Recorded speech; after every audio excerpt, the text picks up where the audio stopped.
Bonjour, je suis Mickaël Seblin. Je suis là pour parler du cancer du sein parce que c'est un tabou chez les hommes. On en parle très peu, voire pas du tout.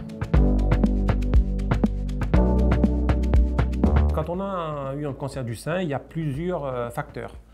Moi, mon cancer du sein part d'une gynécomastie. C'est pour ça que quand je parle du cancer du sein, je parle de la gynécomastie. Gynécomastie, c'est quoi? C'est ce qu'on appelle un excès de graisse qu'on a depuis l'adolescence. Moi, j'ai toujours eu ça, donc j'avais des seins. Donc moi, sur ma gynécomastie, j'ai commencé à me renseigner. Je ne savais pas ce mot gynécomastie déjà. Je ne savais pas ce que c'était. En cherchant sur Internet, peut-être même, je suis passé sur Doctissimo, faire des recherches. Et là, j'ai vu que j'avais un problème. J'ai pu mettre un nom, gynécomastie. Et c'est à partir de là, quand je suis allé voir un médecin généraliste, qui m'a orienté vers un chirurgien qui, en général, opère beaucoup de femmes.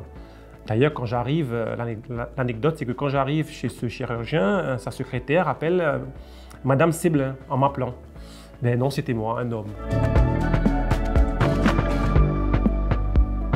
À la base, je me fais opérer ma gynécomastie, c'est-à-dire on enlève la graisse. Je pars chez moi, personne ne parle du cancer, donc tout va bien.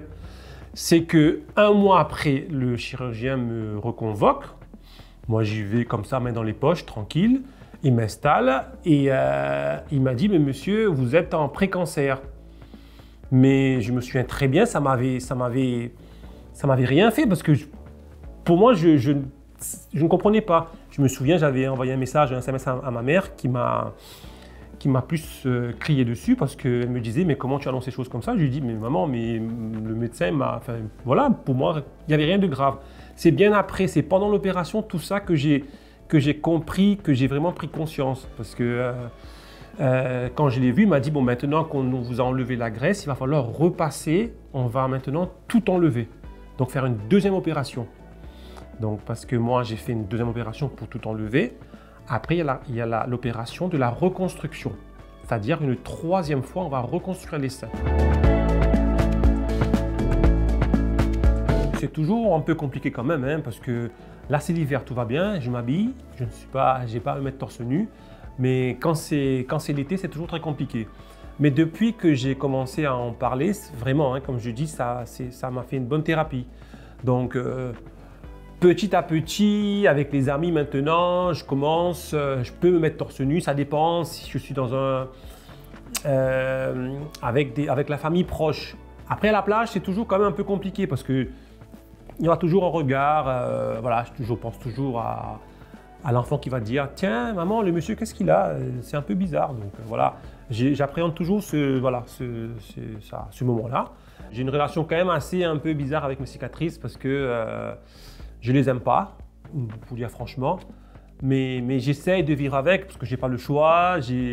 Quand on me voit, donc tout va bien et voilà, donc c'est caché, personne ne voit et voilà. Mais ça reste quand même très compliqué de vivre avec. Mais il faut quand même, il faut continuer, il faut positiver.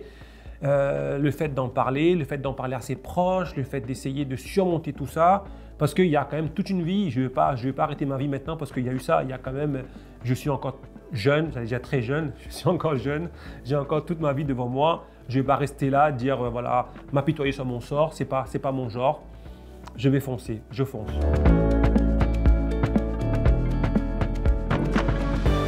Si aujourd'hui, vous allez sur des sites qui parlent du cancer du sein et vous verrez, parce que moi j'ai fait le test, il y en a que beaucoup, les textes, tout est féminisé. C'est ça qui m'a fait que je me dis, moi je n'aime pas l'injustice.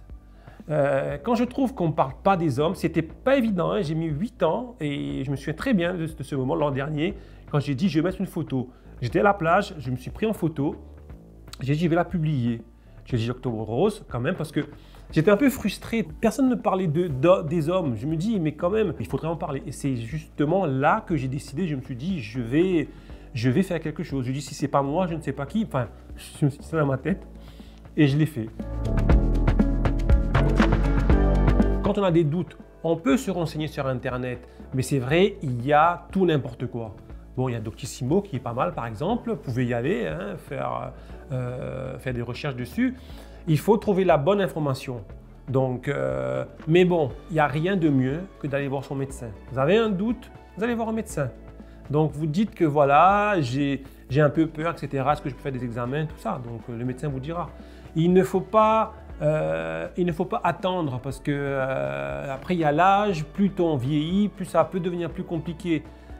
Moi, j'avais le message, l'appellation de mon chirurgien, c'était un pré-cancer. Donc, mon pré-cancer, ça a fait qu'on a pu m'opérer à temps. Donc maintenant, tout va bien, je suis devant vous. Donc, voilà. Et je continue à en parler pour informer le maximum des personnes, hommes comme femmes. Et d'ailleurs, les femmes, n'oubliez pas, les mammobiles sont un peu partout en France. N'hésitez pas à aller faire vos mammographies. Et les hommes, si vous avez un doute, consultez votre généraliste.